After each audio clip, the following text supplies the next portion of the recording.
Yo, yo, yo. What is going on? Oh, dude, I messed up today. I gave people the wrong time. People came on early. They came on late. I was like, well, that was my fault. I was the one changing the time, not you. So no. I thought it was at 2. For whatever reason, I thought it was at 2 o'clock because on StreamYard it said 2, and I forgot we talked about 2:30. And that's like, hey, we're on 30 minutes. I go, oh, wait, it's 2:30. Whoops. Oops. So, hey, happy Sunday, everybody. Hope everyone's doing well. We're here now.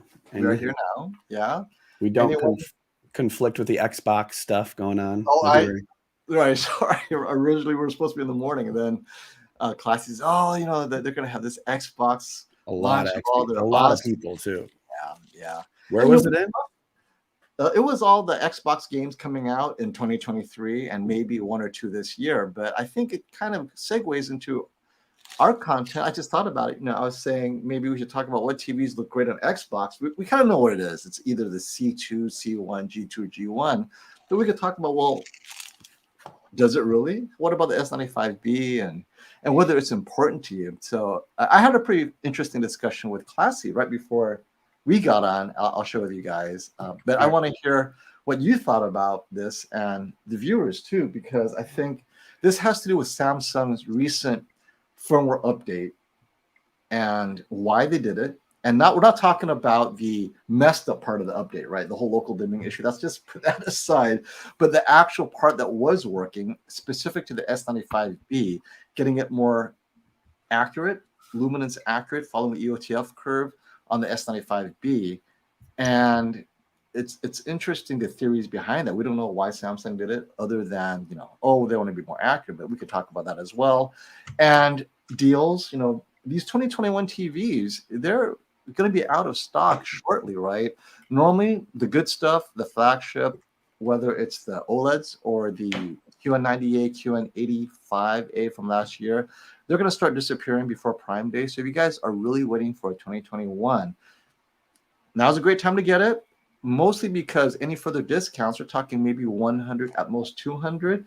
And then by Prime Day, if it's still around, yes, if you waited and it's still there, you're going to hit it hard. It'll be great. Or it can run out. And Samsung's QN90A or the QN9 series normally runs out right before Prime Day, maybe a week before, especially the larger sizes. So something for everyone to think about. But and I want to show off my new toy behind me. Oh yeah, you saw it. That is the frame, right? That's the frame. It's a 43-inch. It's vertically mounted, and so you can use it vertically, right? The menu system, everything is adjusted vertically. It's kind of cool. And I was going to show you guys what it looks like. That's kind of like showing off. See, everything's kind of vertical, and it has. If you watch, I guess, TV on it, it becomes a tiny little monitor. Right there, that's pretty cool, though. I mean, it's not that different. I mean, it looks cool. Yeah, I kind of like it. It's cool. I have only installed one like that before. Obviously, most people, like, if it's going to be kind of in a room, they're like, yeah, let's put it the other way. But no, it looks cool. And in your wall looks cool. The background, that acoustic stuff on the right. I know that you got that done. It's pretty cool.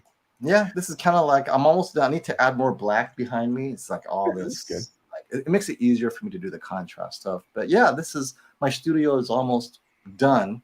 I have 2 things to do, but this will make it easier for me to play with the background, add stuff, whatever. So I got to still do our thing in the back here, but I'm just like, it's taking forever. So I don't really do videos in this room anymore. So we do them out in the living room. So it's like kind of weird. Now I was like, oh, I'll spend $1,000 putting the wall in behind me that we're not really using. It's like, I don't know.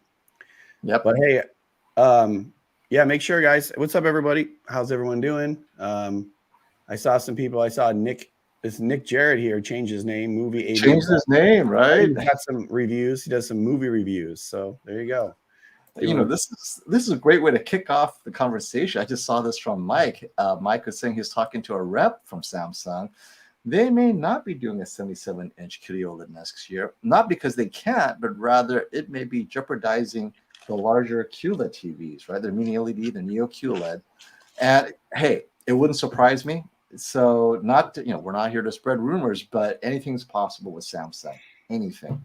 And if that's the theory behind it, hey, that gives them another year of selling large mini LEDs, because most consumers, they really don't know the difference. So Yeah, that's crazy. They better make They better make some larger TVs for QD OLED. Yep.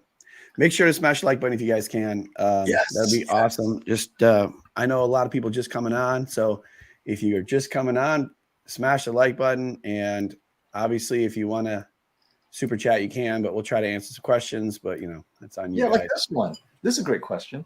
Is there a way to turn Dolby Vision off an LG OLED? The answer is you cannot turn Dolby Vision off of any TV. When they see content coming through your HDMI and they see Dolby Vision, they will automatically go, oh, it's Dolby Vision, or internal apps. If you go on Netflix, whether it's LG or Sony, and it's Netflix Dolby Vision, they'll say, oh, it's Dolby Vision, and then they do it. So what you have to do is turn Dolby Vision off from the source, whether it's the disc player, you can go into your disc player and just disable Dolby Vision, just straight HDR. A lot of the disc players allow you to do that. The Panasonic is one, the Sony's another one. Or you go to the streaming device. Some streaming device allows you to do that, some don't. So now, if any of you have a way of turning off Dolby Vision recognition off your LG, let me know, but I don't think you can do that. And a lot of people have a reason to turn it off. You're asking me, wait, isn't Dolby Vision something we all want? Well, it depends. Now, this is not as much of a problem on LG. So Jay, Frank, let me know why you want to turn that off. It's really more of a problem for the earlier Sonys. And when I say earlier Sony, I mean Sonys before this year have been either too dark in Dolby Vision or too bright, right? Dolby Vision dark, Dolby Vision bright.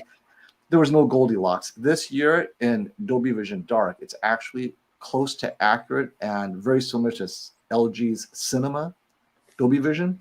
So that's very good for Sony. I don't know why it took them so long, but so that is the issue with Dolby Vision. So let us know if that's something that you guys have a question about. That's the first question I've heard about that. Is can I turn off Dolby Vision? Maybe you should get a Samsung, right? Yeah, man, that is funny. Oh, I have, well, because we compare TVs, I always turn it off for when we're doing that Samsung versus another TV or whatever. But yeah, and Classy wrote that you can do it on Sony too, because you can have it so that the HDMI ports are not, Dolby Vision enhanced. So, right, that's one way. Right, 3 and 4 you can turn off, but not on LG. Yeah, that's a good point. Right, they did that. I think they did it for gaming, not realizing, oh, that is a workaround to disable recognition of Dolby Vision. So if you go internal apps, you can't do it unless you go external streaming and here. So this is why I have the Roku Ultra, is to keep my Dolby Vision off as well, so I could test and compare. But thank you, Classy. That's definitely a good point. And well, now that Classy is here, we can go to the discussion that we had earlier, which was, so the S95B, everyone's favorite QD-OLED, everyone's only QD-OLED because Sony has yet to release theirs. We were talking about a recent firmware update, 12.11, how it made filmmaker mode, quote unquote, more accurate. But here's the offshoot issue. And this is one that kind of upset me a bit. I don't know if it upsets other people, but it brought down the spectral highlights at a 1%, 2% window from 1500 down to barely 1,000 nits. Now, this is on Classy's own measurements. So correct me if I'm wrong, Classy, right? So with this update in filmmaker mode, this is the most accurate mode. You're no longer up to 1,500 nits in a 1% spectral highlight. You're at 1,000. I'm like, dude, that's huge. Now, 1 or 200 nits, not a big deal. 500 nits, that's the difference between getting a super heat sink and not getting a heat sink at all. And for Samsung to do that made no sense to me at all. Other than, and this is the theory we talked about, maybe they're doing this to be quote unquote more color accurate because, they want to lower that EOTF curve to match it. And then maybe they might as well just lower the brightness, peak specular highlights as well. And I'm thinking, all for what purpose? Because people who buy a Samsung, they know what they're getting. Punchy colors, extra brightness, that might be a little less accurate. So the theory is they don't want to get kicked out of the UHD Alliance. So the UHD Alliance is a bunch of TV makers and devices who all claim to be accurate with whatever, right? Accurate to the source. And I'm like, okay, other than people in the business, how many consumers know what the UHD Alliance is? If Samsung doesn't care about Dolby Vision, why the heck should they care about being part of this UHD Alliance that none of you know, nor do you care? I have yet to hear one viewer ask me, Oh, by the way, is this TV part of a UHD alliance? I've never even heard of it before. Right? I mean, never even heard of that. You know, Samsung, if you wanted to make more money, you should have added Dolby Vision before you answer to the UHD alliance. And again, it's a theory. Why do they suddenly care about accuracy? And I would have rather they done nothing with filmmaker mode and for me to keep my 1500 nits of that 1%, because that's what separated the S95B. And I was the only one that noticed, wait, does it feel a little bit less punchy after the update? Brian called me immediately. He's like, dude, something's wrong with the S95B at Roberts at Valley Electronics. It did no longer pop like it did. Did that new update do something? I'm like, until I talked to Classy, it's just subjective. Well, no longer. It's confirmed. It's less bright at the smallest windows, and that's an issue. So, yeah, you know, Classy, when you get back, you can jump on and elaborate. I'll give you the mic to talk about that. But I think it's something worth discussing. I mean, if we can, I'd rather just call up Samsung, just like Vincent did. Hey, Samsung, make it more accurate. I go, well, Samsung, can't you have a mode, maybe movie mode, and give me back my lack of inaccuracy or my lack of accuracy and give me back my 1500 nits? Filmmaker mode, do whatever you want, right? UHD Alliance, whatever. But give me a mode where I can say, this is the Samsung that we all love. Highly inaccurate, but so bright. 1500 nits without a heatsink. No longer. I'm sorry. It is not there. So if you value your 1500 nits in a 1% window, do not update your firmware out of the box. Just see what firmware it is. Maybe it's already come with a 1211. That could be a problem, but so, Classy won't be, I'm sorry. Classy will not be home for another 2.5 hours. So it'll be a discussion we'll have another time. Okay, yeah. That's my rant. It's okay. We can, we should maybe talk to them about that tomorrow. I mean, if it's tomorrow or Tuesday that we're going to speak with Samsung, that could be a question. Yeah, that's a great point. I would love to tell them, dude. The 8K. Yeah, I mean, the 8K QN900B, it only has the 1204. There is no 1211 update. And on the 1204 update or whatever, I mean, I don't know if it was before, whatever. It seems like Caleb Dennison, he said that the QN900B that he looked at looks fine. Looks like he said it's some of the best local dimming he's ever seen. So I just don't know if my TV, if I'm being very particular, but typically when I notice something, I'm on point that it's something and it's not nothing. Right. I haven't had too many issues that I've looked at when I've been like, hey, this doesn't look right to me, where I've then been completely wrong. So, hopefully, we'll figure it out when I talk with Samsung or whatever. So Jay Frank is following up with his Dolby Vision disabling on the LG. And he says he prefers standard HDR10, right, over Dolby Vision, because Dolby Vision is much darker in comparison. Good thing you don't have a Sony Dolby Vision Dark. So Dolby Vision Dark is an absolute measure of what it should be. And because LG Cinema mode, which is the darker version of Dolby Vision, is accurate, you're seeing what is supposed to be seen. Guess what? In a completely pitch black room, how it was graded. So Jay Frank, let me know. Are you watching in a super dark room? Because that's how you should be watching Dolby Vision Cinema. That's how it was graded. If you're watching in a brighter room, you might have to go to Cinema Home, which is the brighter Dolby Vision, to be watched in a brighter room. So something to think about. And maybe it's not pleasant. Don't watch HDR in a super bright room. Watch SDR lifted to brighter, right? So there's so much confusion out there. Hey, Trevor, thanks for the super chat. 65-foot A80J, I'm sure you meant 65-inch, or G1, same price. I choose, okay, so this is a great question. The A80J at the 65-inch will not be as bright as the G1. The G1 is the fully unleashed Evo panels, how they describe it. That would be the newer panel from 2021. The A80J at the 65-inch was a mix of the older and the newer panel, which meant that Sony had to hold back all the panels to make sure they all performed the same. But all the G1s are the newer panels. So the G1 would be probably up to 150 nits brighter, specular highlights, and APL. So if that's important to you, if you want that extra brightness for watching sports or just a little pop, G1 will be brighter. However, I find the A80J to be consistent with the rest of the XR chip lineup. Sony's XR processor is great for cinema motion. I love it. So if you're motion sensitive, but you're okay with a little bit of the motion artifacts, that's on the Sony. A80J is what I choose. Also great for upscaling, lower bitrate content, as well as lower resolution. The G1's okay with that. But if you're gaming, then the G1 has that extra gaming convenience that the Sony doesn't, although Sony's VR works fine. So let us know what you would choose. I would choose the A80J at the 65-inch because I watch in a completely dark room, so the extra brightness doesn't make a difference to me. How about you, Brandon?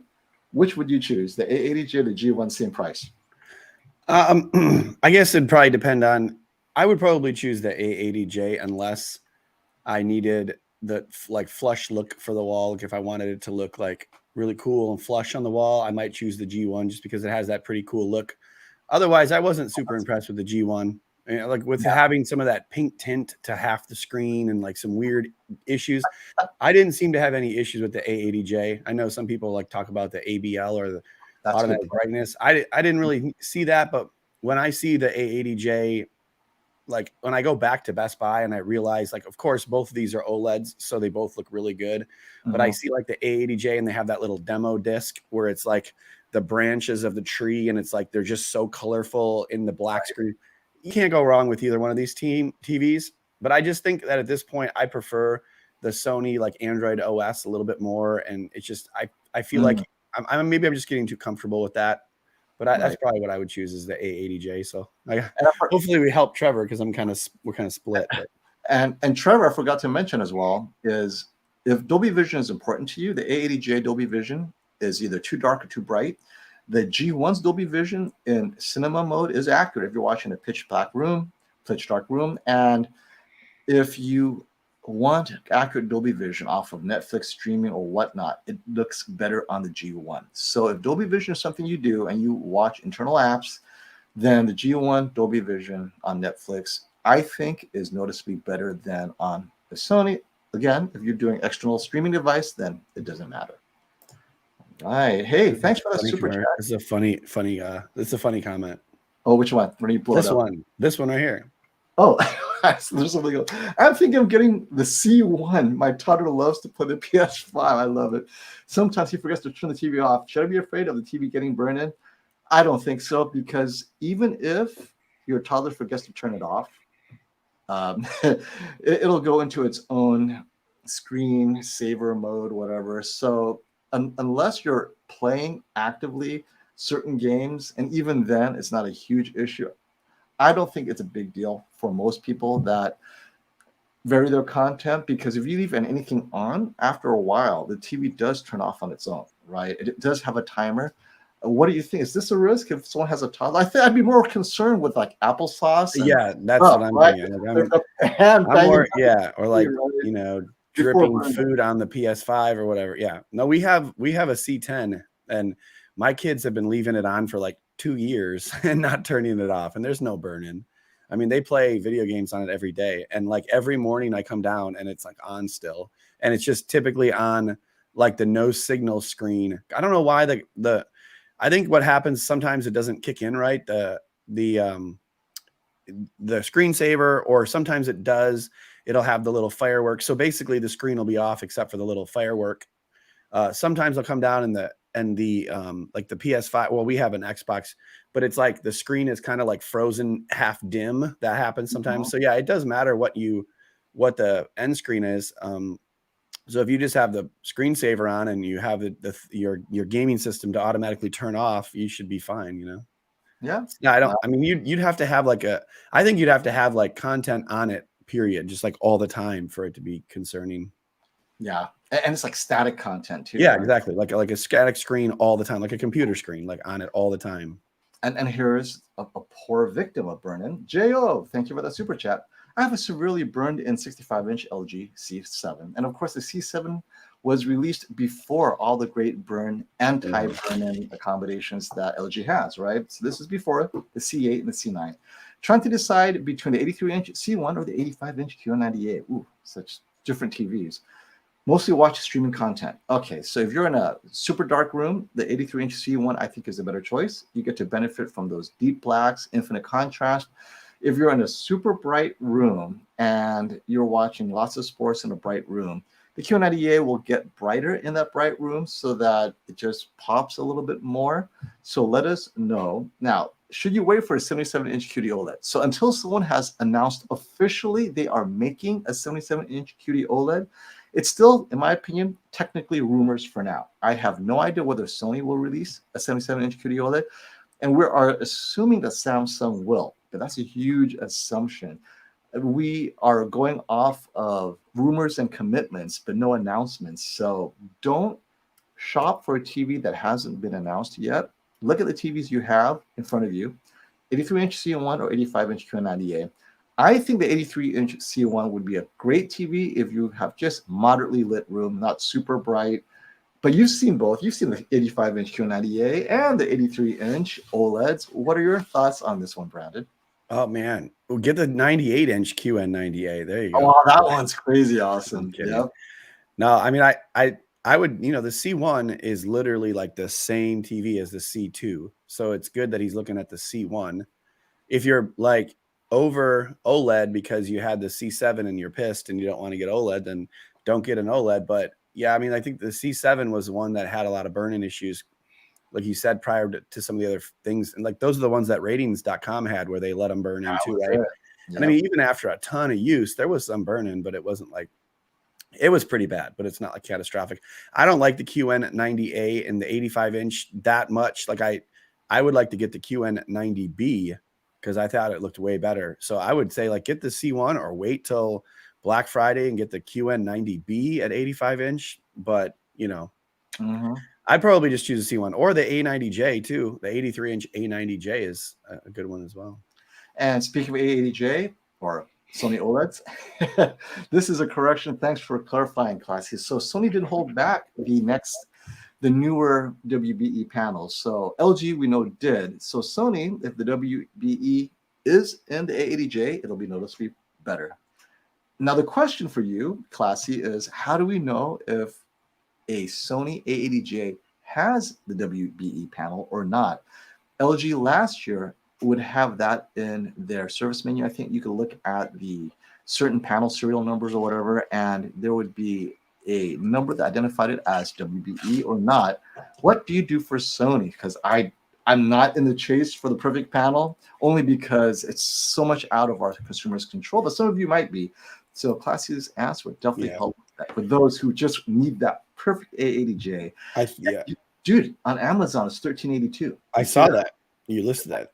I think you need to just kind of factor in that there's a mix of old and new panels as a consumer, and then just say, I'm fine with it either way, which probably most people are. Like, I don't think anyone, the people on here that are very particular or listening to us very, or on ABS forums, maybe they care. But if you're just a typical consumer, I mean, most people that are looking at these kind of TVs will just be in awe of them, period. And they'll be like, wow, like these are really, really expensive high-end TVs. So yeah, they'll be lucky to have any of these. Oh, and I think when you're in a vacuum where it's just a TV and you have nothing head to head, it just looks good. Yeah, right? for sure. You can't, look, this is slightly better, but when it's just that TV, it just looks awesome. All right. Hey, Movie AV Impulse, formerly known as Nick Jarrett. The artist formerly known as Nick Jarrett now is Movie AV Impulse. Tell us the story behind that. Okay, with the A95K coming out, do you think by Black Friday the price will drop? And if so, would you get it over the S95B? Thanks, guys. Much love as always. Okay, so much has changed, and part of this is my rant as well. I originally thought the S95B was an amazing deal, given what it was able to do without a heatsink. Now, with the firmware update being what it is, slightly pulling it back in the parts where I think is important, and the A95K being, A95K is very expensive. I still probably would get the S95B because I'm hoping that prices will also drop accordingly by Black Friday. The A95K, unless you got the money and you love Sony TVs and you want the Master Series, I don't think it's worth the $4,000 over a G2 for which would be significantly less expensive by Black Friday. And we're just talking dollars for dollars right now. If you got a G2 already, you got the S95B over there, and you want a third OLED just to have it in your other room, hey, why not get it, right? But I cannot imagine recommending the A95K as a good deal in any way this year, because I don't even know when it's going to come out. We're assuming it's going to even come out in July, end of July, as promised. But for all we know, it could be August, September, October. Who knows at this point? Unless it's out, it's so hard to say.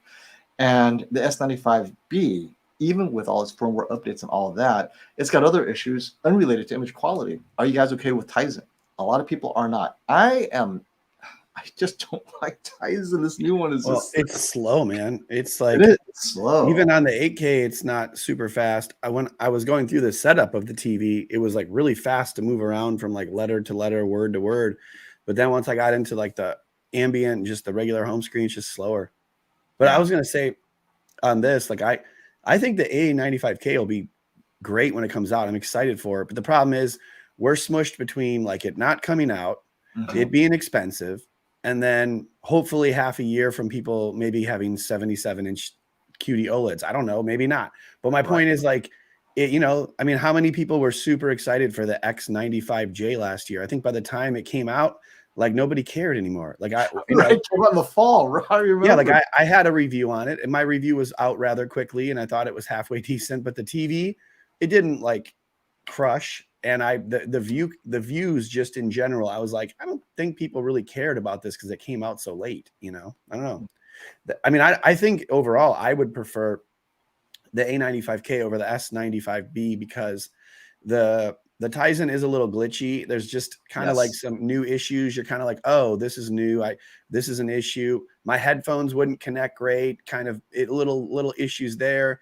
There were little things like, the ARC ER kind of just would like mess up, then come back. And then, because YouTube TV wouldn't work on my Apple TV, then I'm like using the S95B for YouTube TV, which worked better. But again, the low bitrate content and some of those issues, it's just kind of like, it does feel a little glitchy. I like the S95B though. Overall, it was like a cool new tech, and I just hope they don't keep screwing it up with firmware. But they keep them pulling it back. That's the thing. Yeah, that sucks. So, as soon as you get word with Samsung engineering, would love to pick their brain about what they were thinking with pulling back the S95B out of its amazing just brightness out of the box. Yeah. Right. It was pretty impressive out of the box for sure. Yep. All right, Wesley, thank you for that Euro super chat. 75-inch Q95B or 77-inch G2 Q95B better than the Q90B? So the Q95B, my understanding is, other than the one Connect box, and it's allegedly has it does have the AI processor. What it does and whether it's better, unless I get the Q95B before you make your decision, you won't know. I will be getting at some point, so I could compare against my Q90B. But given that both are currently affected by, the Q90B for sure is affected by the firmware bug. The Q95B, it depends who you talk to. It is so hard for me to even recommend Samsung's 90B or 95B simply because the firmware bug, I know it's out there, and I cannot recommend a TV where people might have this issue, right? The 77-inch G2 has no issues at all. And if anything, it'll be color accurate out of the box, right? So this is something Classy shared with me. So he's calibrated two G2s, and both out of the box, it is so close to the D65 color accurate white point. And similar to my experience, when Ninjin calibrated mine, he's like, oh my gosh, I've never seen a TV that's so color accurate out of the box. So we have three anecdotal pieces, and not just us. So D-Nice has done a couple of these G2, and he said the exact same thing. He's never seen such color accuracy coming out of the box from a G series from LG. So is LG doing something this year differently? Absolutely. This is just statistically, this is not possible unless they're intentionally doing it. So I think that's great. So Wesley, if you were planning on doing some kind of calibration, get the G2, save some money, knock out. I like WebOS as it is right now, better than Tizen. Image quality, pound for pound, it's the same, unless you need a super bright TV in a super bright room and you're watching sports, soccer, football, whatever, and you have hockey, you need the extra brightness. I think the G2 is fine. What are your thoughts, Brandon? I agree with you on this. I mean, overall, I'm still more of a fan of OLEDs in general. So if you're just considering straight up between two, similar TV or like similarly priced, similarly sized TVs, I would probably go with the G2 in almost all situations. If you were a big fan of like bright sports or something, you just wanted like super bright TV, then SDR, SDR brightness, then maybe QN95B or One Connect box. They both look good on the wall. They both look good on stands. They're good TVs, but I'd choose the G2 just because I've seen too much positive out of OLEDs over the past few years. And it's such a mature technology as well, right? LG has really addressed some of the drawbacks, including burn-in. I have to bring this up, David Weiland, one of our oldest viewers out there, not old, but just a viewer who's been around with us for a while. I'm debating between the 83-inch or 77-inch G2 as well. I love the size of the 83-inch last year, and here's the key. I don't want to repeat trying to get a clean enough panel. So if you guys haven't watched Brian's Brian Tech Therapy channel, he has an 83-inch, I believe, and he was saying, the larger these OLEDs get, the more obvious as you get into these brighter scenes, you're going to see the vertical banding issue. It may be unavoidable, and you may be chasing that unicorn, perfectly clean panel, especially if you're sensitive, you know what you're looking for. It may not exist in this size. So let's just say, for the sake of argument, it doesn't exist, David. Would you still consider it? Now, overall, OLED panels are cleaner than non-OLED panels at this size anyway. Are you shopping for a certain TV panel that may be too perfect because it just doesn't exist? Are you waiting then maybe for a 77-inch QD-OLED, which appears to be so far amazingly clean, but those are 55 and 65 inches. At 77, who knows? But how important are clean panels to you, Brandon? Because honestly, I haven't noticed an issue with dirty panels, except for the one terrible one I got from the H9F, and one Vizio was pretty bad, but the rest haven't been that bad for me.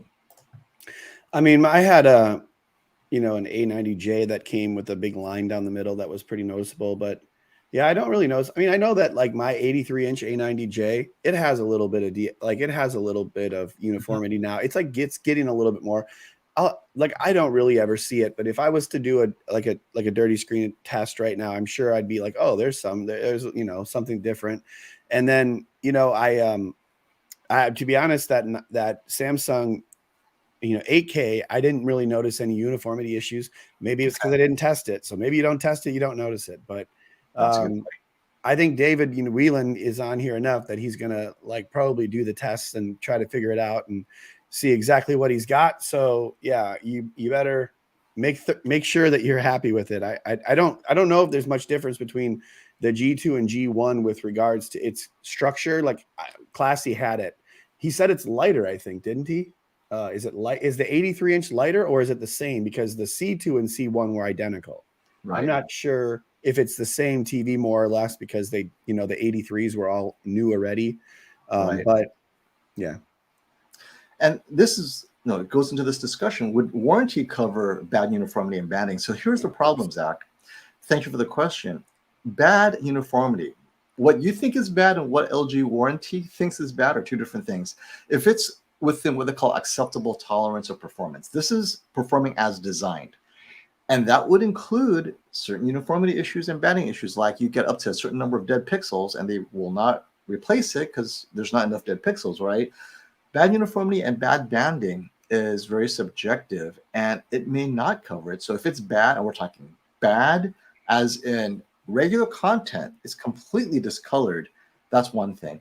Whereas if you have it on a special pattern, you see it and it looks bad, but then you put on regular content and you can't see it at all, that would not be considered bad. So it's something for you to think about, Zach, before you try that. What I would tell people, if you really care about this, is just take it home, open it up, throw on, the hockey test. If it's not good, take it back, because you can take it back and be like, I'm taking it back. I want it, you can just say, I don't want it, and then buy a different one. They have no choice but to give it back to you. So you don't even have to have a reason, really. Right. So you could take it. You don't have to say it's this TV is defective, you just take it back. They're not, even if you were to say like, oh, this remote didn't work, they may or may not call it defective anyways. Also, Classy said that the 83-inch is heavier than the 77-inch. Classy, does the 77-inch G2, is that a newer panel, like a different TV? Like, I know the 77-inch C2 was a completely different version than the 83-inch. I'm still curious. Is the 83-inch G2 and the 77-inch G2, are they different like structures, just like the C2? So I appreciate Keep It Classy Tech filling me in on some of this stuff, but yeah, I don't know the difference between that. I was actually thinking about getting the 83-inch G2, but also if it's different than the 77-inch, I might just get the 77-inch because I want to review that. I definitely would wait until next year for the 83-inch G2 because there are some theories, and Classy will share with us, where it feels like they're holding it back this year for whatever reason because they're using an older panel technology in the 83-inch G2. They're not using yeah. So might as well, if you're going to pay that much anyway, might as well wait. So basically, yeah, so that's what I'm saying. Like the 77s and smaller, they're like, oh, let's go next year. Now with the 83-inch versions, they're like the same as last year. It's like, they're doing the same thing. So they're trying to pull the wool over your eyes for the like 83-inch, they'll just buy it anyways. Right. So we don't have to, and you're not pushing the limits of gaming performance. You don't need the new game optimizer, right? Because there are some subtle improvements that you might not even notice the difference. And this kind of goes to this great question by Hib. Thank you for the super chat. Hey, gentlemen, I need an 83-inch OLED. And thankfully, there's only 3 models to choose from. Mainly streaming TV, Netflix, minimal PS5. Okay. With these 3, I would say get the cheaper one, honestly, because you're streaming your Netflix, brightness isn't an issue, right? They're all going to have the same brightness. Actually, you're not pushing it to its limits on any of these TVs. I say get the less expensive one, whether it's the G2, the A90J, or the C2. And the C2 at this size will end up being lighter for sure because it doesn't have the heatsink.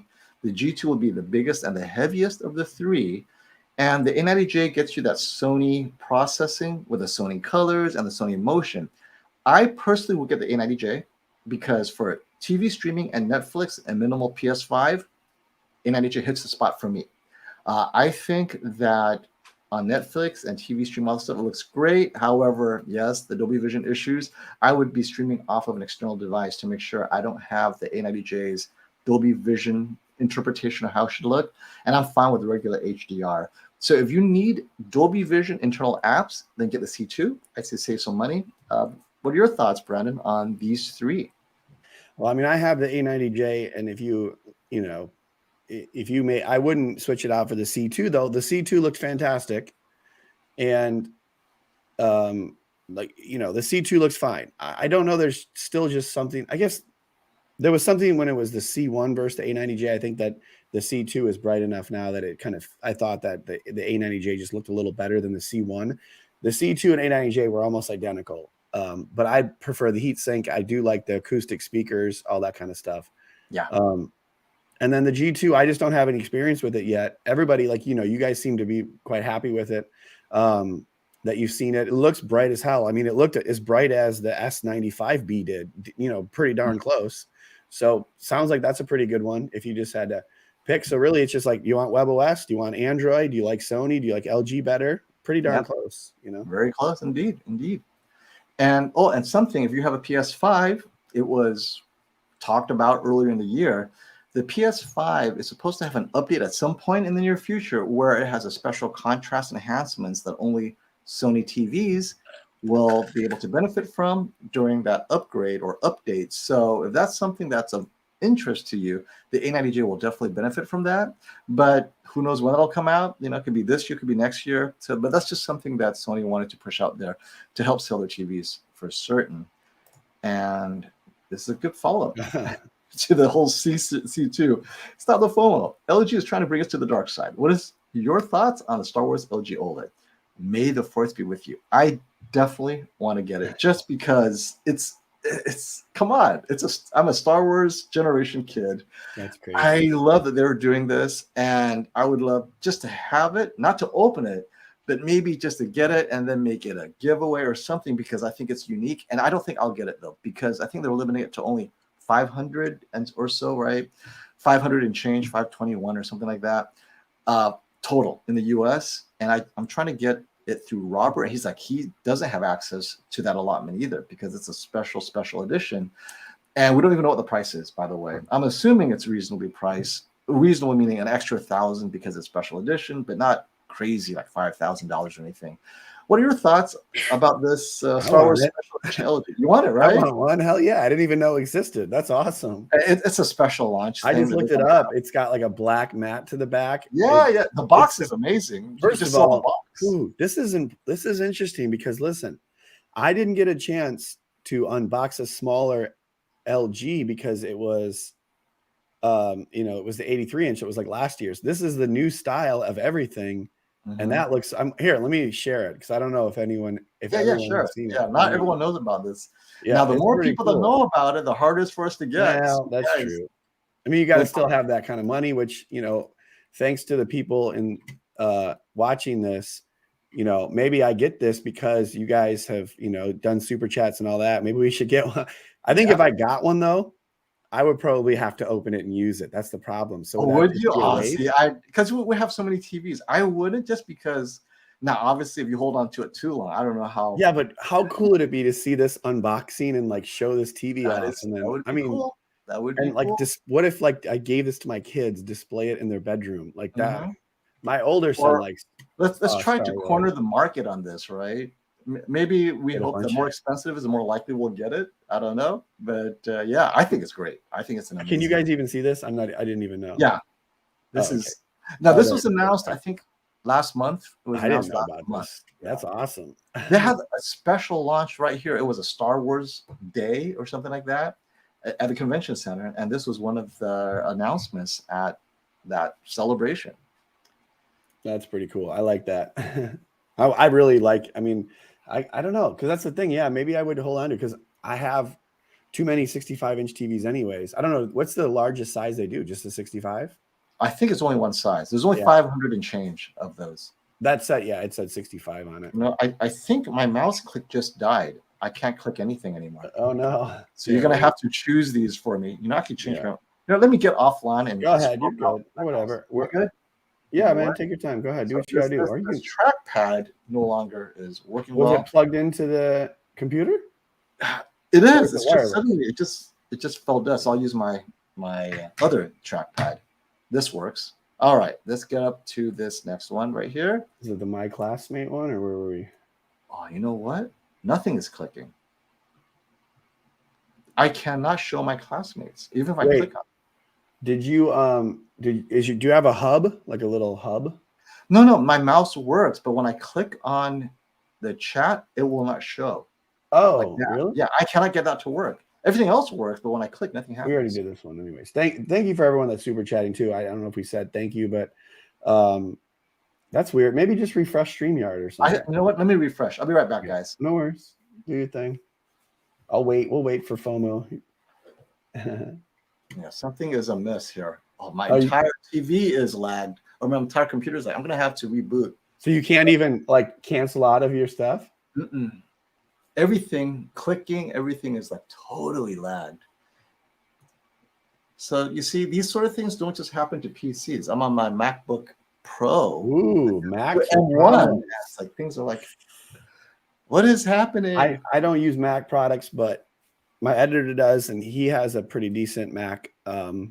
But he uses Premiere, which is not typically great on Apple, just because he wants to keep the projects the same as mine, and But you know what? I'm going to do a hard reboot here. All right, man. I'll be back in a few minutes. We're going to send him to the dark side here. I am. Disappear. I'm just waiting. Oh, they're frozen. There he goes. All right. Well, hey, I'll answer a couple questions. I can't answer this one. My classmate. Hold on. Okay, I can talk about it, but I don't know the answer. My classmates appreciate the super chat. Why does the Z9K, why doesn't it get more hype? Robert Zahn said it's the best TV he's ever seen. That's interesting.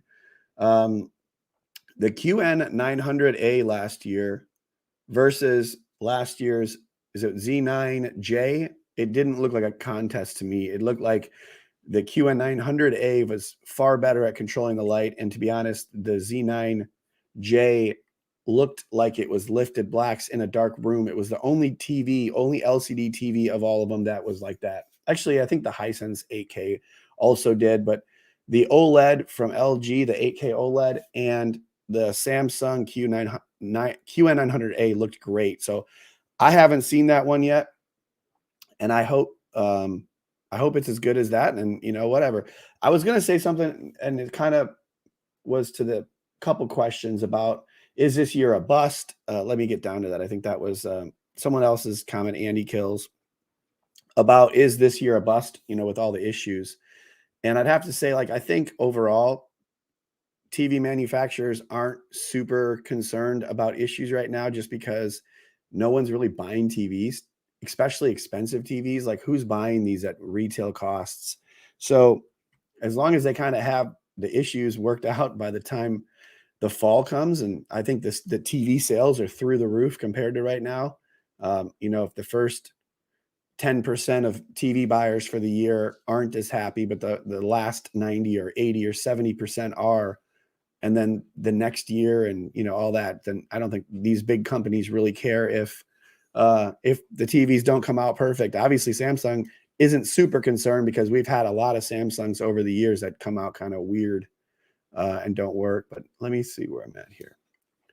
So I hope that answers your question. I mean, Robert's a smart dude, and he has seen a lot of good TVs. So yeah, I'm sure he is. I'm sure it's good if he says it is. Cyborg, what's up, man?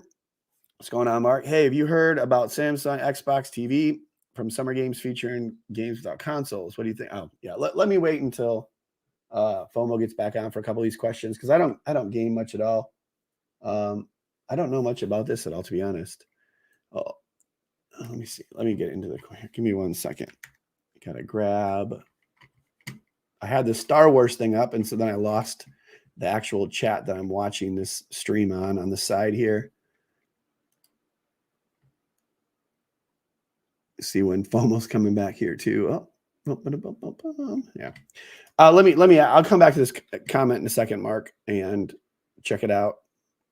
The same goes for Francisco Diaz. I don't really use Blu-ray disc players that often, so let me wait for FOMO to come back on that one as well. I'm trying not to go down too far that I lose some of these comments. Sometimes when we go past the super chats, we can't come back up to the top and find them again. So just let me go here slow and I'll find them. And then yeah, Andy, this is the comment I was talking about. Appreciate it. What's up, Andy? You gonna play fantasy football again this year? Has 2022 been underwhelming? Delays with Sony TVs, Samsung software issues, LG EX naming issues. Yeah, certain sizes, older patterns. I do think that the whole like G2, C2 thing, where I got the C2 and it's literally the exact same TV, is a little frustrating, just because that 83-inch C1 didn't come out relatively early either. It was like it took them till, you know, almost August or whatever to bring that out. And then, you know, they have a new one 6 months later and it's literally the same thing. It's a little frustrating. Although the screen looked a little brighter, so who knows? But I don't, like I said, I don't think it's disappointing necessarily. It's underwhelming to start, yes. But over the course of the entire year, who knows what we'll be thinking about. I think not having TVs come out all at the same time can be a little confusing then to know what to get at Black Friday if things aren't at the same prices. But, you know, it is what it is. Big fish to fry, and these big companies are selling to the masses, not to us. Hey, make sure to smash the like button if you could. I appreciate it. Killing some time until FOMO gets back. Let me know if you guys have any questions about anything. I'm going to try to wait with the super chats here in a second. Find out how he's doing. I'm sure he'll be back on in a second. There's a message. Yeah. Okay, let's see about this. Transylvania, what's up? Travis Sylvania. Sorry, thanks for the super chat. My new G2 showed up and it's awesome. 65-inch. I have the brightness turned down to 1 LOL. Thank you, B, for unboxing S95B video, because I used it to pack my broken S95E. Yeah, man, you can always just reverse the video and you can get the instructions on how to pack it back up. What's up, man? You back? Yes, I think I haven't decided whether it's my camera that froze my computer or not, but it could be the camera. So we'll see how long this goes before. You want to try to click on something and see if you can do it now, or you've yeah, let's try it. Let's try it. Oh, so I went back above this comment, Travis Sylvania, which we can talk about. And, it's good that you're happy with your TV. That's awesome. Above that, like a few comments. Here, I'll pull them up. Sure. I think the first one that had a question was Cyborg GT talking about Samsung Xbox TV. So I don't know much about this. So I didn't know if you want to read that and then. You heard about Samsung Xbox TV from summer? Okay, yeah, they have that event. We don't know. I heard it's supposed to be a game changer, but it sounds like it's all coming from Samsung Xbox collaborators who are kind of invited for this exclusive look. It's really hard to predict because I know Google Stadia is probably the most advanced of this whole online gaming thing, but despite its advancement and its performance, it didn't get enough interest to keep it running profitably. So can Samsung Xbox do it better? Maybe. Samsung has the largest exposure to consumers out there of all the TV makers. I think it's a good partnership. If Samsung can purchase Google Stadia IP, it could work very well because Google has it sitting around. It's not doing anything with it. Why not license it to Samsung Xbox? That'd be my tip. You think they do that? You think Google would actually give up IP? Well, because they're not actively working on it right now. No. They've shut it down, right? So they've put all the engineering into it. The source code is there, and if they just shut it down without making money on it, license it to Samsung and Xbox, of course, Microsoft, they could run it on their Azure cloud system. It actually might end up working very well for Microsoft to just license it from Google and take over. Cool. Well, thanks, Cyborg GT, Mark. And then Francis says this question I have. I mean, I don't use Blu-ray that much. Oh, yes. And when I do, I use them on like the Xbox, or I'll just use, what I mean? I'll just do it that way. So go ahead. So Panasonic 9000 versus UB820. Get the UB820. The 9000 is a heavier unit, same features, identical features, except the 9000 has supposedly higher quality audio parts, if that's important to you. But if you're just using it as a disc player, the UB820 is fine. I have like 3 UB820s that I use to compare TVs and stuff, and they work great. I love mine because I could then play with the tone mapping stuff.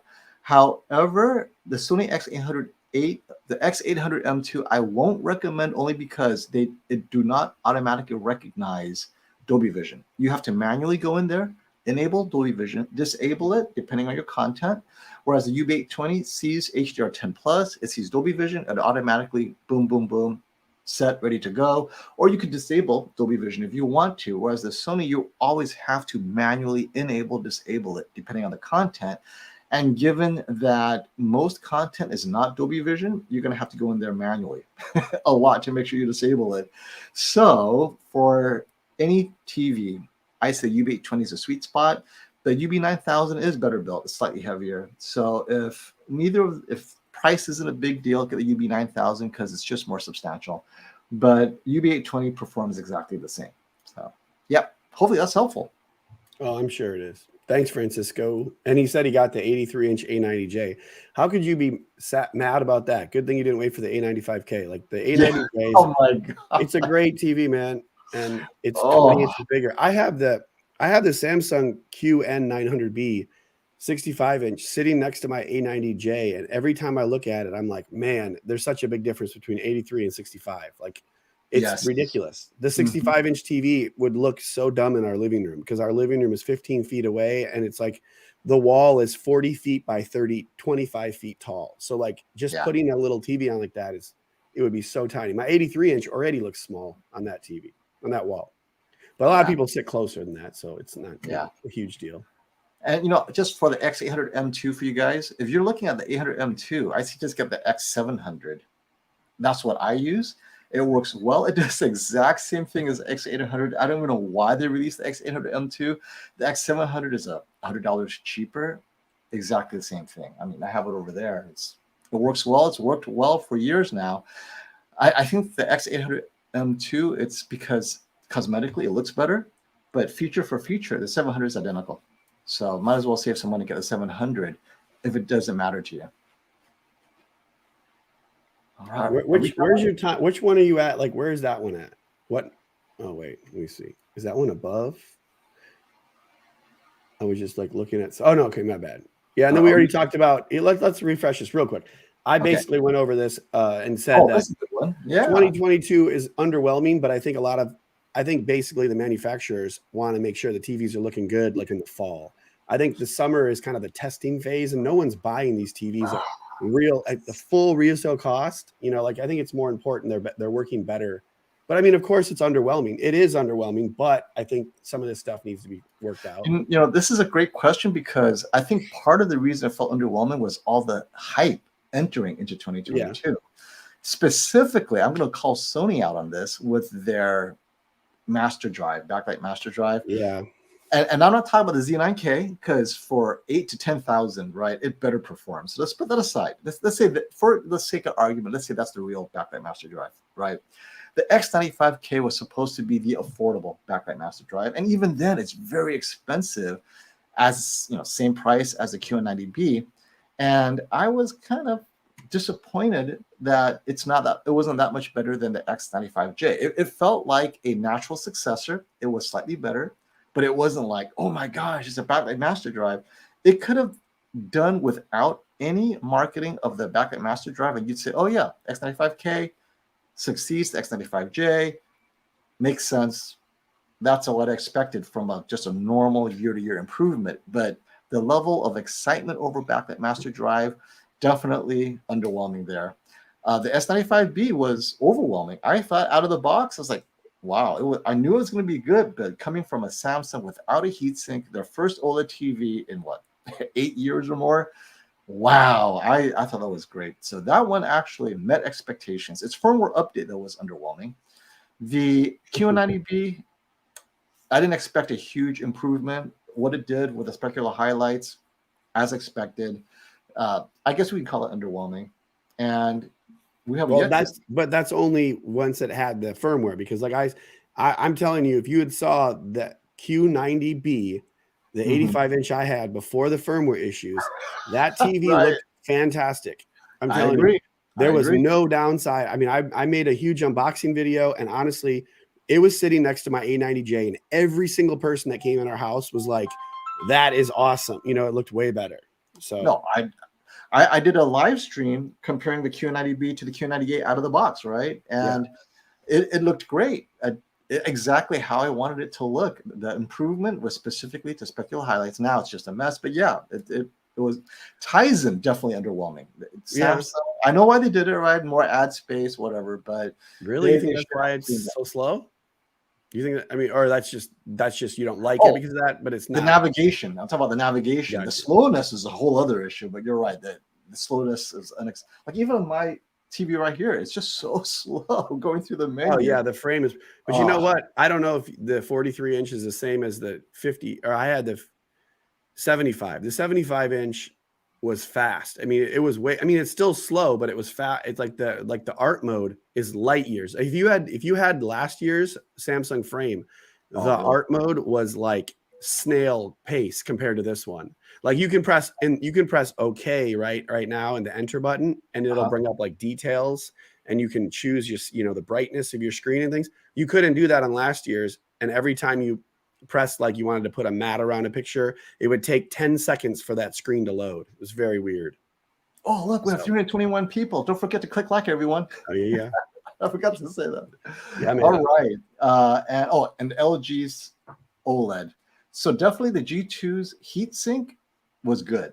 That wasn't underwhelming. I think the G2 heatsink basically met expectations, did what it was supposed to do, and I thought it was pretty awesome. So I think the G2 heatsink was a good thing for sure. I'm trying to think.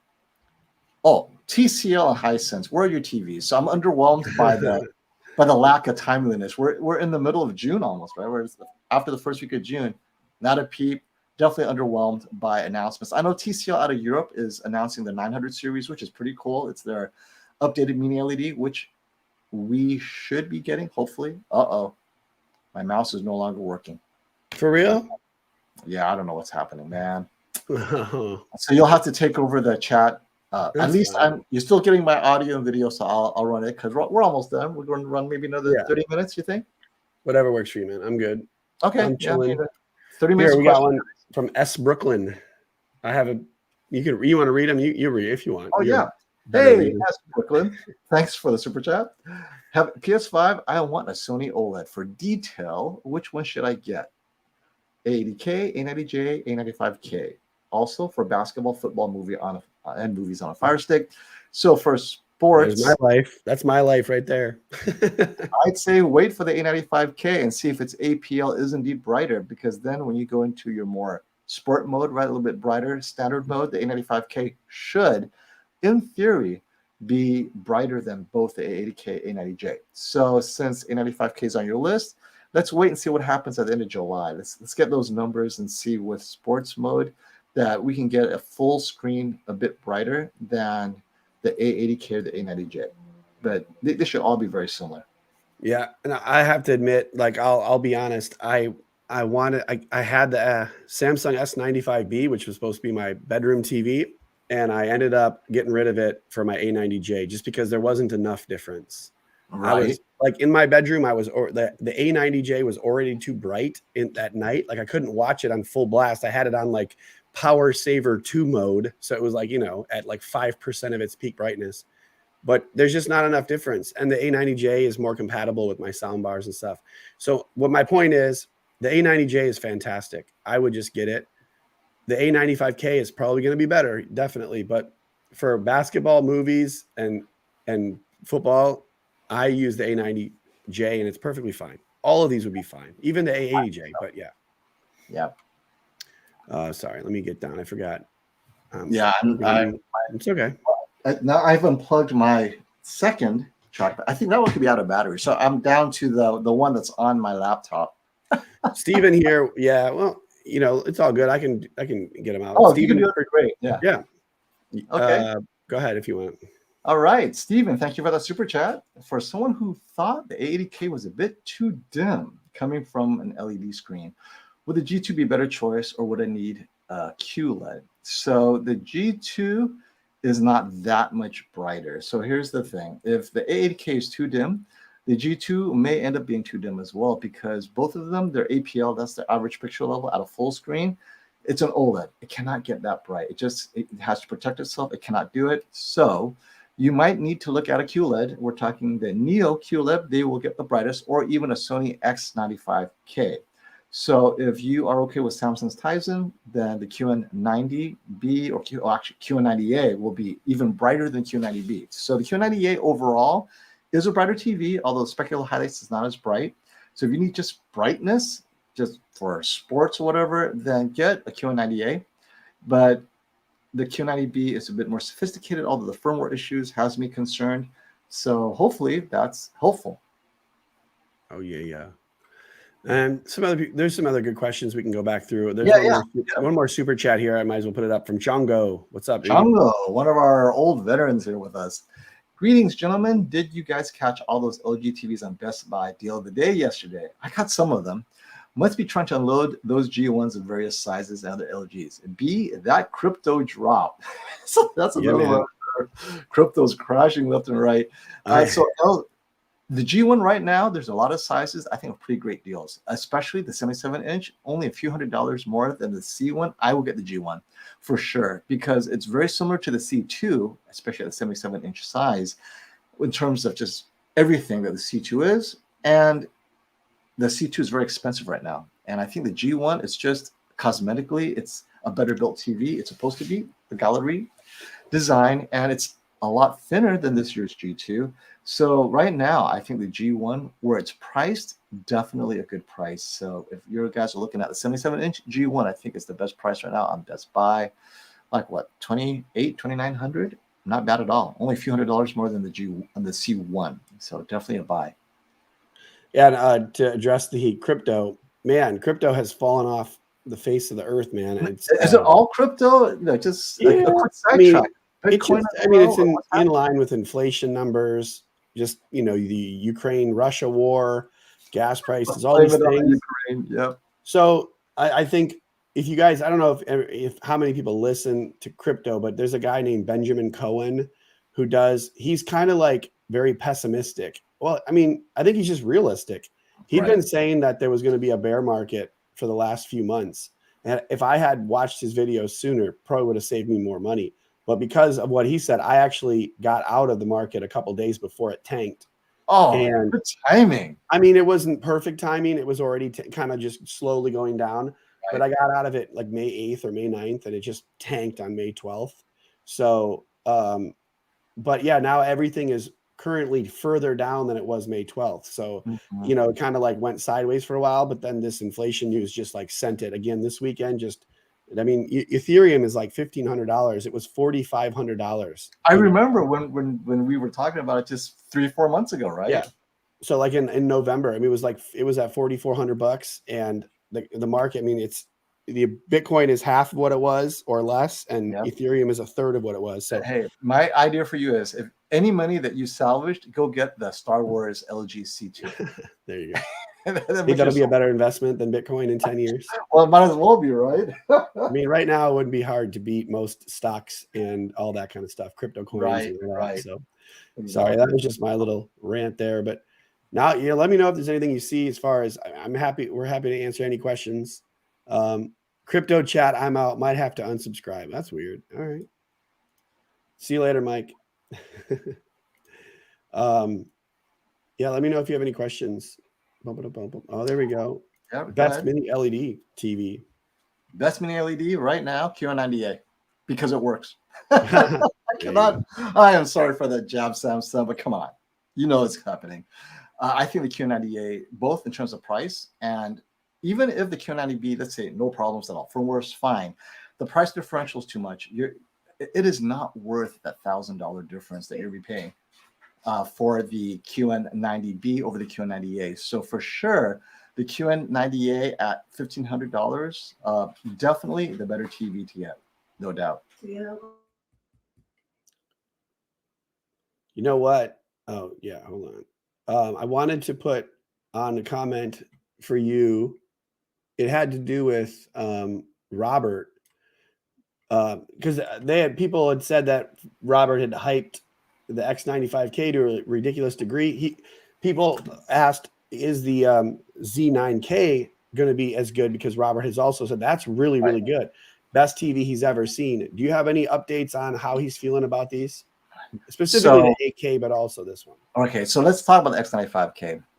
And I think here's the issue. Robert is a retailer. If you watch him every year for the last 2 or 3 years that we've spoken to him, every year he's excited about the TVs. So I don't know if he's hyped X95K any more than he did the X95J or even the X950H or X900H or the A9G or the A90J. So I think his hype, his excitement for Sony is pretty consistent. But I definitely was a lot more. I anticipated more out of the X95K, mostly because I was hoping that with the additional dimming zones, forget the backlight master drive for a second, the quadruple the number of dimming zones should have made a bigger difference than it did. So I don't know what the issue there is with Sony.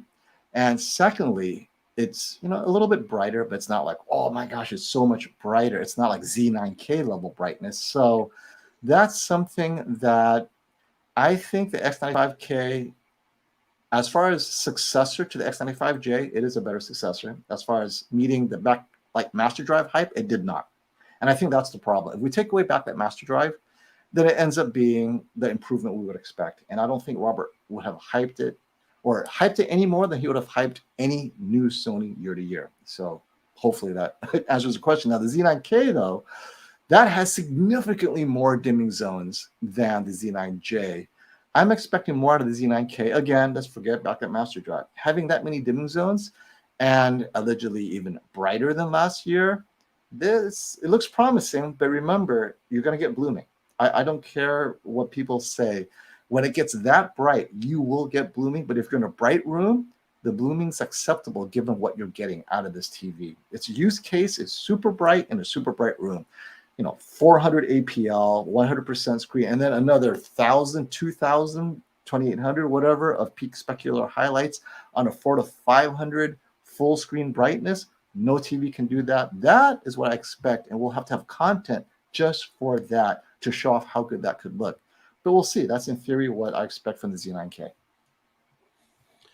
Cool. Yeah, I think that Robert's one of the most excited to see new TVs in person. That's like I enjoy that when I watch you live streaming with him, because he's like me in a sense. He's obviously more knowledgeable than myself with regards to all the different TVs, but I kind of like that too. I'm just excited to try. I just like to see new TVs, see how great they are. But then the reviewer in you, that's the difference. Robert's a retailer, we're reviewers. So where we have to find the negatives and talk about them, he's excited for the TVs and excited to sell them. And I think he understands that the general public is less concerned about every little problem or issue than like we are. He probably doesn't have to deal with those problems with every customer. All the customers that we send him probably have more issues.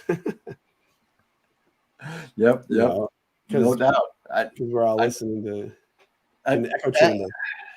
And oftentimes, when Robert goes to headquarters at Sony, he only gets to see that one TV. It looks great, but they're not going to put like last year's TV or so that there's very difficult to come out of these showcases like, wow, this is not the best TV I've seen.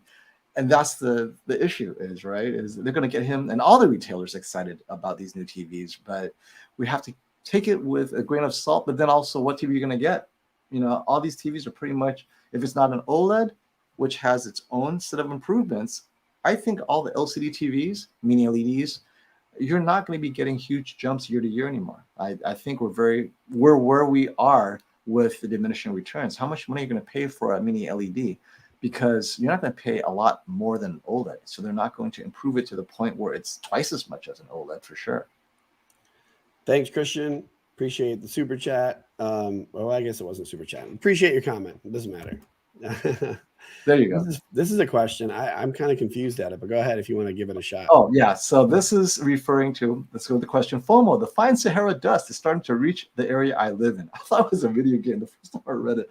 Is there any precaution I should take to protect my TVs, or is it business as normal? So, the Sahara Desert, when the wind blows, they have those huge, massive windstorms, right?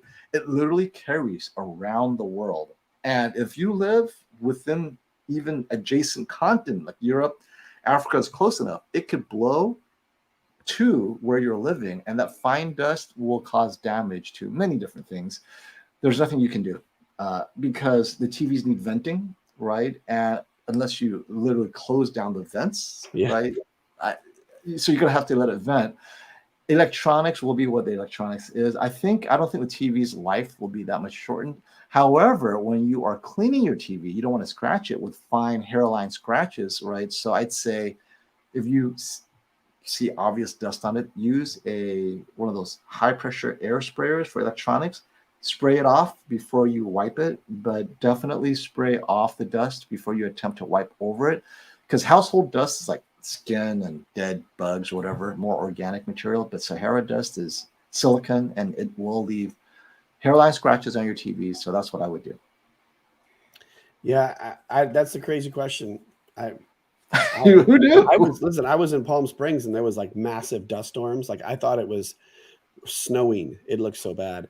Yeah. And I had to I don't think these TVs have like the biohazard button like my Tesla does. Like we have a biohazard button on our Tesla, which just seals the car. So when we're driving, and I hit the biohazard button because the dust was coming inside my car from that vent. So I locked it down. But I mean, that car was so dirty. I had to wash it 3 times to get all that sand off of it. It was nuts. It's crazy. But that's a funny comment. That is. You never, hey, never know. These things will happen.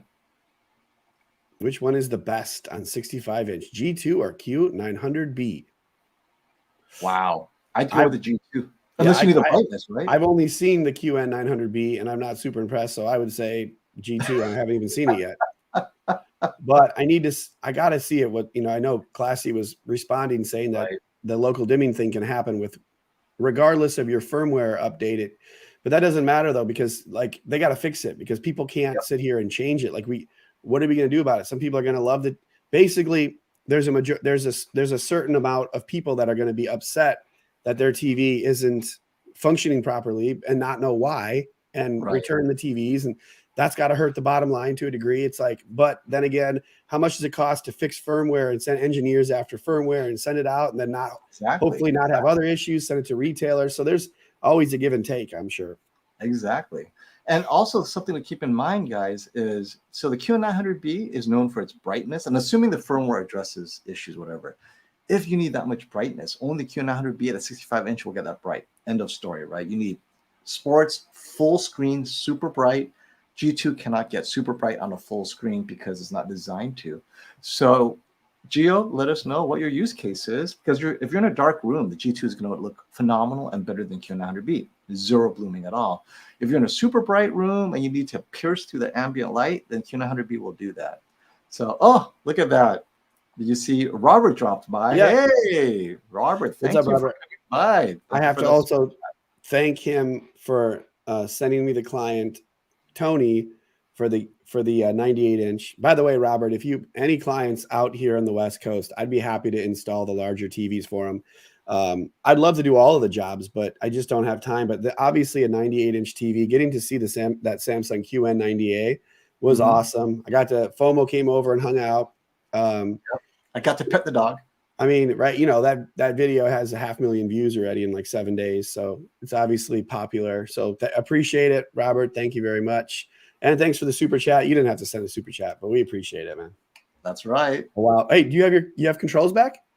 Well, no, I'm using the mouse that's on my laptop cool. now. I don't know what happened. Yeah. I was like, did you click on that or did I click on that?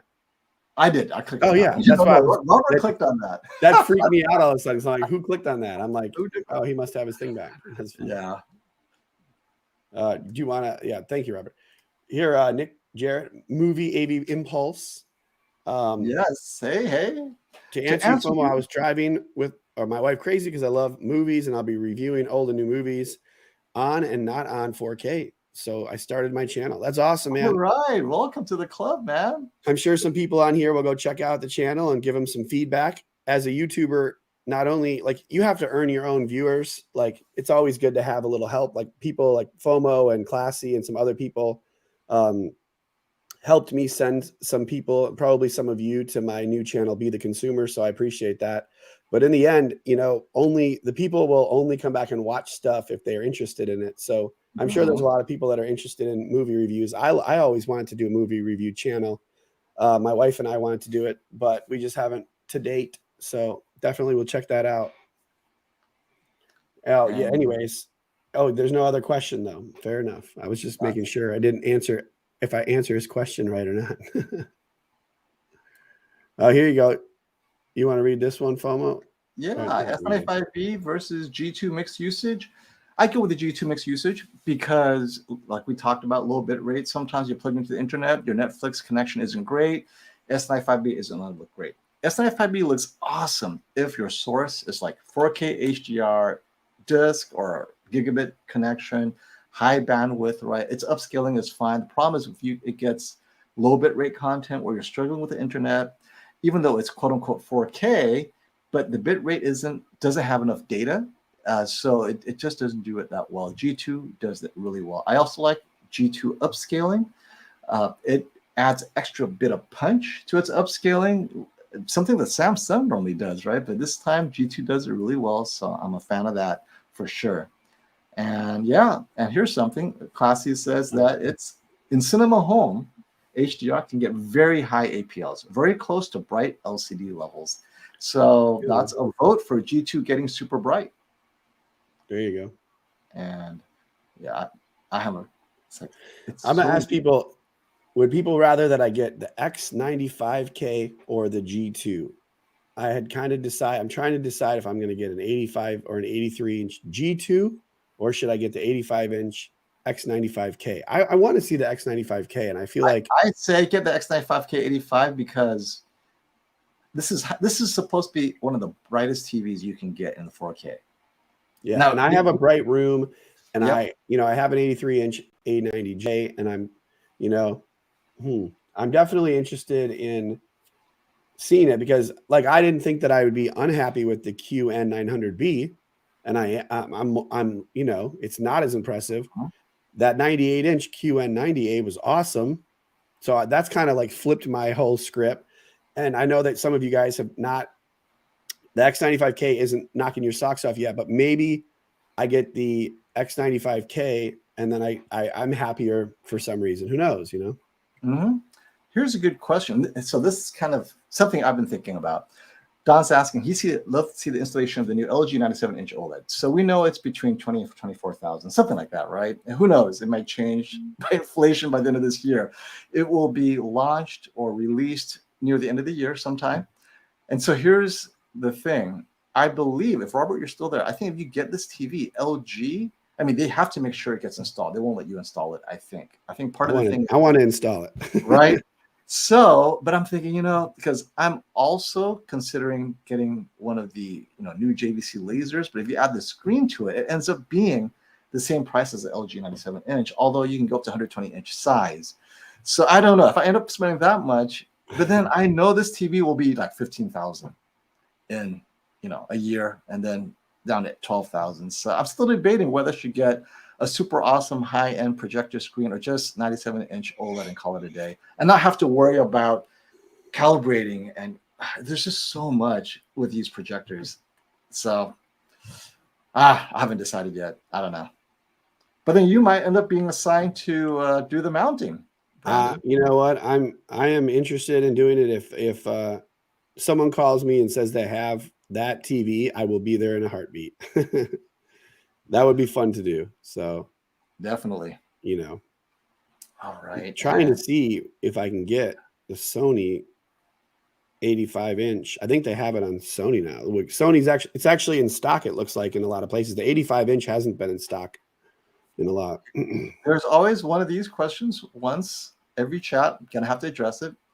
And I know Leo Seven Fire isn't here to countermand my opinion, but thoughts that LG QNED 99. Okay, for that price, and I'm assuming you're talking about the 2022 model. For that price, I'd go with the Samsung QN900B. It's so similar in price to the Samsung's version. The LG is charging a lot of money for an IPS panel. Their resources are not spent on non-OLED TVs. I think if you're going to pay that much for a non-OLED, look to Samsung, who does put all their money into their 8K non-OLEDs, because they don't have OLED, right? That's all they have. This is their flagship. They're showing off. Whereas LG is like, you know what? People want a non-OLED here. We'll throw this out there. It just feels so. It feels like a second choice to me. Now, if you feel that 900B has issues with firmware and Tizen, that's completely legitimate. But I believe the QNED 99 will not perform as well overall in terms of picture quality. It's an IPS panel, has its limits, and I'm just not a fan. And I know you saw last year's QNED 99, and you were not impressed. I know. I mean, like so I can explain it this way. I have the Samsung QN900B here, and it is not making me happy, but there's no way I would trade this for the LG QNED. Like the QNED was that much worse. So this Samsung with issues is still far better than the QNED 99. Yeah. And, we've had other people that have really enjoyed the QN900A. Plus we saw it at the shootout and I thought it was just fine. It looked awesome. So really, why would you buy an IPS version? It wasn't even that much less expensive, was it? I mean, it was 3,000 versus like 4,000 maybe. I don't know. And the QNED 99, it lacks some of the gaming features of its 4K TVs. I mean, it just felt cobbled together without much thought. But I think this kind of leads to a question that is related. If you take price into consideration, which TV is the best when you take into account picture and price, you have to go with a 2021 LG C1 or a 2021 Samsung QN90A. When you take price into consideration, those two are so close to their 2022 successors. It's I don't see the premium being worthwhile. Like the Q90A 65-inch right now, like 1500, 1600. That's phenomenal. At Costco, it's 1500 with the gift card. And the LG C1 is at 1600 in most places right now. And on Amazon, the Sony A80J, right, is another one that's very similar to the C1. That's 1352. So those prices is about as good as a TV performance is going to get in terms of price to performance. If you're paying more, it's specifically for something that you know you want. Oh, I want this feature. I want that. I'm willing to pay an extra $500 for it. That's it. So 2021 flagships from Sony, Samsung, and LG. It'll fit your budget. I think go for those. Yeah, man. All LG, right. plus LG has really good OLEDs. Just go OLED. If you're gonna go LG, just buy an OLED, man. Just do it. Agreed. Now, did I skip any super chats? Because I can't scroll higher than 347. So I just want to make sure I didn't skip anyone. I'll check, but yeah, I don't think. Yeah. I apologize, guys. Got technical difficulties. No, yeah, this is right. I have a mouse and a trackpad. I'm on my computer mouse. It's so weird that they just stop working. Like, it's very weird. It's not only that's like lag, right? And causing everything to go into lag mode. It's crazy. There's so many things that can do that. Like I have my microphone software and also my Corsair like mouse software. And those two, like firmware software, whatever, they can screw up my whole TV too. I don't know what it is. Sometimes it's just like crazy. Who knows? Did you want to read this one then, or can you see it? Or all right, I'm ready. I just want to make sure I didn't skip anyone. No, this is right. This is the next one. Yeah. Hey, S1, thank you for the super chat. I want to buy an S95B. Who doesn't it? Should I wait for the X95K? I think he meant A95K, right? To release and see if it's better or spend less for the C2. Money isn't an issue. Well, if money isn't an issue, wait for the A95K. However, I don't know if the A95K is so much better that it would be worth even the premium. We just don't know. I don't know. I'd say wait for it if you prefer the new OS, right? Google TV, which I like better than the old Tizen. So I'd wait just for that myself. And S95B without Dolby Vision, is it a big deal? No, it's not. At the flagship level, whether it's LG, Sony, Samsung, I think many of us reviewers agree Dolby Vision is not a big deal when you're at the flagship level. It's a little different, slightly different color tones in some scenes, other scenes identical. In other scenes, it might be slightly worse than HDR10, but they're so similar when the best TVs take a hold of either HDR10 or Dolby Vision that I don't think you're missing anything if you don't have Dolby Vision on any of these TVs personally. So I would say wait for the A95K because I think it'll be better built. The S95B, there's some build issues. Some people are getting it bent because it's so flimsy. And if you're paying that much, you might as well go an extra $1,000 and get a truly Master Series TV, which would be the Sony. If anything, the Sony will look and feel impressive, right? Otherwise, get the C2 if you're going to get something that's durable. So I'd say between the C2 and the A95K. Both of them have better OSs. And if you're going to go flimsy anyway, then the C2 is a little bit better built. That's kind of like my thing. I don't know. What are your thoughts, Brandon? Should he go S95B, A95K, or the C2? Money is no object. I don't know. I mean, it's tough. I still think the S95B looked awesome. So, you know. It does. But I think any of them would be fine. I don't. The C2 is just like currently the most just, you know what you're getting. So you buy the C2, you know what you got. Yeah. And it's like what, the 7th or 8th year of OLEDs from LG. S95B, if you like Samsung, is great looking TV. I just couldn't use all that extra brightness in my bedroom. It just wasn't enough. It's very bright. Yeah. And then I think the A95K is going to be my choice, but it's not out yet. So what are you going to do? Oh, look, here's someone that actually took our advice. Paul Floyd, thank you for the super chat. He got the 65-inch G2 delivered today after moving into a new house. So new house, new OLED. I love it. That's awesome. I wanted to thank you, B, FOMO, and Classy for the videos and knowledge shared. Great choice. The G2 is a great TV. I'm just so happy for you. That's definitely not a wrong choice there. Hey, Mario, thank you for the super chat. Best TV for streaming 4K content and watching 4K discs, and also for sports like football, 65-75-inch range. is Dolby Vision better than HDR10? So if you caught our earlier discussion, the answer is I don't think so. But some people will disagree. If you're getting a flagship anyway, because you're talking about the best, don't let it hamper your decision about getting a Samsung or not. It'd be other reasons not to get a Samsung, not Dolby Vision. Now, best TV for a 4K streaming, 4K disc, sports, football, and 65, 75-inch range. G2 or A90J. So the G2, 77-inch, A90J, 77-inch. G2, I would say, will look phenomenal for sports. It'll get bright enough for sure. It gets brighter than the A90J. And I think, well, right now, my favorite TV, because it's done something improved over the G1 last year, the way I thought it would improve, and it's a step slightly above the A90J in terms of the things that could do better. I would say get the G2 77-inch. I'm sticking by it. And I know for sure it has Dolby Vision locked in. What about you, Brandon? What do you think? About which? Oh, just for streaming? Just the best. Cost no object. Best 65 to 77-inch TV. I mean, it sounds like this. It sounds like the 77-inch G2 would be the best TV. Is that what you said? Yep. Yeah. I mean, that's, oh, you know, that sounds like the best for the wall mounting, you know. Yep. Oh, did I freeze? Yeah, I'm frozen. You did freeze. Is it my thing? Look at me. I'm like a ventriloquist. I'm not moving my mouth and I'm talking. It's all good. All right. I'll refresh it real quick. I'll be right back. Okay. All right. And everyone, we are going to head out in about 5 minutes or so. So if you have any questions that we haven't answered, please jump in. Tell me what questions you have. Let me get caught up here real quick. Oh, here's another super chat. Hey, Wesley, thank you for that super chat. How is the wall stand for the G2? I guess that's the wall mount, right? It's still easy for adding cable afterwards. Definitely up your alley, Brandon. Any other wall mounts you recommend? I like to have it as close to the wall as possible. What are your thoughts on this? I mean, you know, you can get like, you could just like, you have like in the background, you're like a Sanus flat mount, right? That's what I have.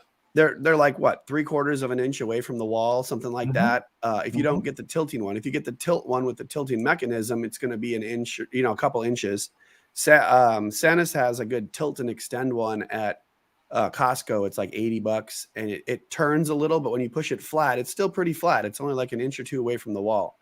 So, you know, otherwise the G2 has its own mount. So just use that. I think Classy had said I should get the 83-inch G2 so that I can show the mount and how it compares. That would be cool. I'm going to get both. I just kind of meant which one first, you know. Which one first? Right. Dude, right. The G2 is $7,000 after tax. It's a lot of money.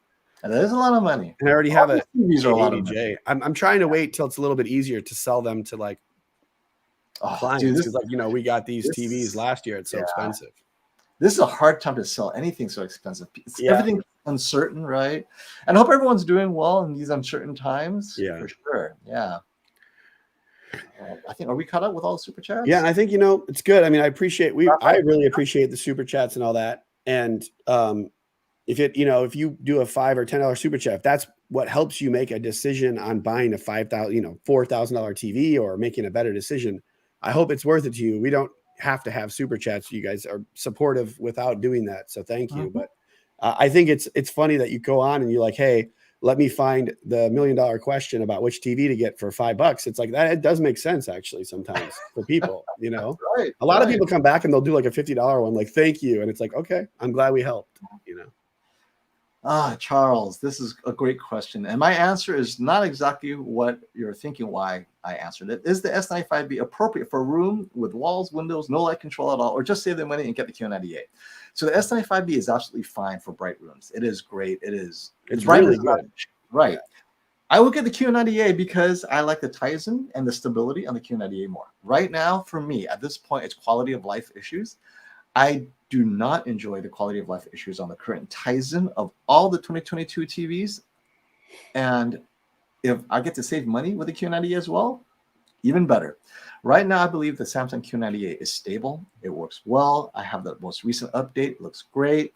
And Tizen works well. It's predictable. It does what I want it to do. And I'm not going to have to update it again if I don't want to because it works great. And it looks phenomenal, the Q98. The S95B, I've always said this, it is for first adopters. If you guys don't want to deal with just finicky firmware or new Tizen or whatever, it comes with new technology, don't pay the premium for it. Now, it's our job to get the S95B, literally, right? Brandon and I, we have to have the S95B to share with you and to review it and to go over the problems. Don't do it for yourself. Get the QD-OLED, save some money, put that towards a great soundbar or a subwoofer with a soundbar, whatever, right? For sure, I'd completely be happy with the QD-OLED if that was the only TV I had, especially if you have no light control in your room. It just works great. All right.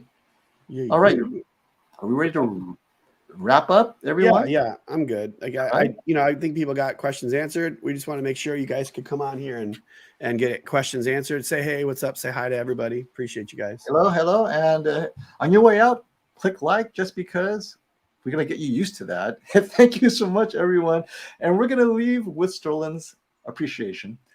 Thank you, FOMO&B, for always helping us average consumers on our TV purchases. You guys rock, and so do you guys for showing up. Thanks, everybody. So until next time, pass the remote and have a great rest of